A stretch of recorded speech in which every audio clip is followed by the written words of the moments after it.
On Wednesday, February 18th, I had a doctor's appointment. Didn't go the way I thought it might. I got really bad news. I learned that from my spiritual doctor, that my priest, he said I was going to die. And so he placed the ashes of death on my forehead. And there were many others that day that were very sad with the news they got, very distressed. And we were all told that we had to die to sin and make changes in our life. But some were very difficult ones. So I begun that process for myself. Lent is an Anglo-Saxon word. It means springtime. Things that have been sleeping for the winter are springing back to life. I've got crocuses in my yard coming up. The rose bush leaves are sprouting. Leaves are budding in the trees. There's a lot of life. But the cost of that life is death, the ultimate sacrifice before. And Lent has traditionally been a sign partly about making sacrifices. 40 days we give up things like drinking. We give up social media, of all things, chocolate. I don't know if that's possible. But that's all really amateur hour. Giving up something does one very important thing, though. It provides time in our life that we didn't have maybe that time before to do other things that are much more important.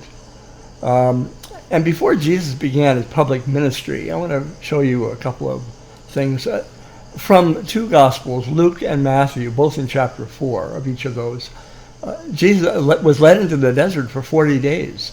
And while he was tempted there, he listened to the fallen angels of his nature tempt him. And yes, Jesus was tempted like you and I, and it was 3 times. The first one was to give in to, I'll show you here, the desires of the flesh. In Koine Greek, the word is sarx, S-A-R-X. Those fleshly desires and temptations we all have. And the second temptation was wealth, the kingdoms of the world. He could have them all.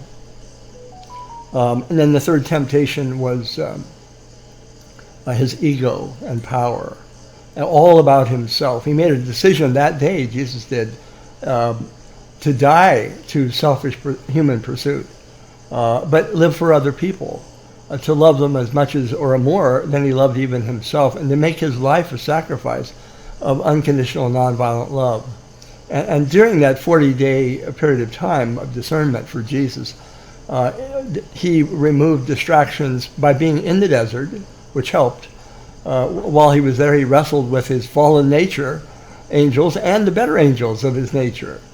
And Jesus made lifelong choices that day for himself, but mostly for the entire world.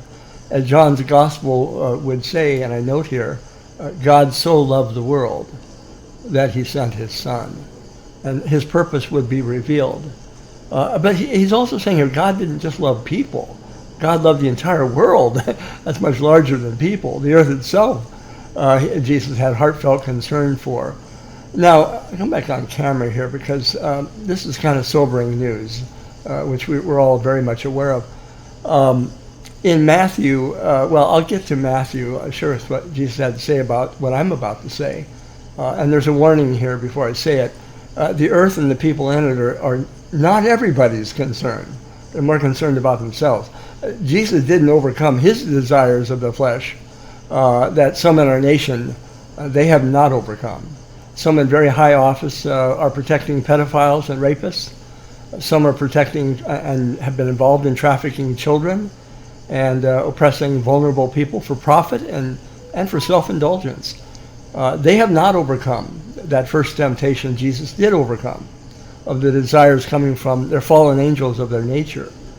Others in corporate boardrooms have made decisions that injure the poor to an intolerable degree, and these millionaires and billionaires did not overcome the second temptation of wealth and power in the kingdoms of the world, as Jesus did overcome. And instead what they're doing, they have crippled society and made it unaffordable for many people. And many are having to live choosing between heating their homes and having food or medicine that they desperately need. And others are violent, without due process, taking people out of society, removing them from our nation, often separating children from parents. While still others, they choose obscene power and fame that feeds their incredible, insatiable hunger and appetite for their ego, for more and more acknowledgement and recognition. They want to put their names on the side of buildings. They beg for accolades like the Nobel Peace Prize. They adorn their environment with gold and opulence and expect others to bend their knee in capitulation. Well, I don't think that's going to work. This is what Jesus had to say about people like that. You might have to enlarge your screen for this. Jesus condemned the Pharisees for doing their works to be seen by others, loving to be in places of honor and acting with hypocrisy, using their power for self-glory rather than serving other people.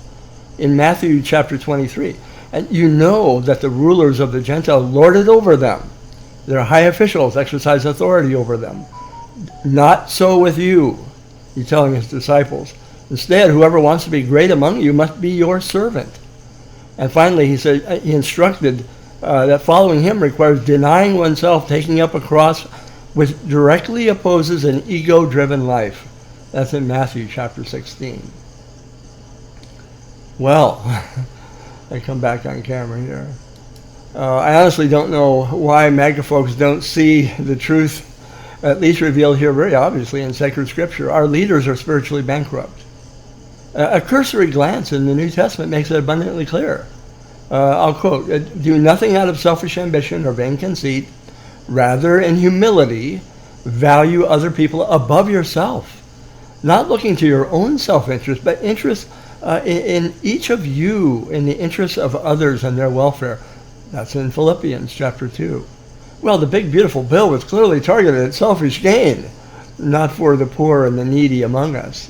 You know, one event that shouldn't be overlooked about the 40 days of Lent is Jesus was baptized in the Jordan River before he set out for those 40 days of reflection. When Jesus came out of the baptismal waters, there was a voice from heaven, spoke these words, "This is my beloved Son." I'll bring this up here for you. And listen to him.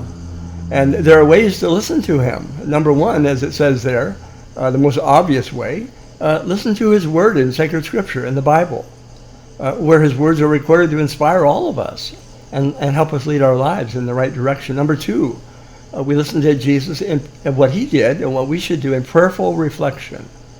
When we get tired of doing all the talking, we have to stop talking at some point and listen to his voice as it speaks to our soul. And that's why the language of heaven is silence, for good reason. Silence permits us that God's Spirit then can bring us wisdom because we have fallen silent.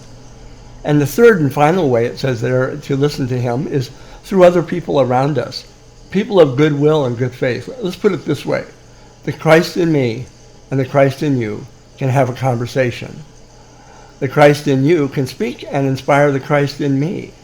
God's Spirit indwells, according to St. John, in each one of his believers, and added to all of this is our world that God so loves as well, that speaks to its creator, that can inspire us. That's quite a lineup. That's quite a lineup of sacred sources of divine inspiration.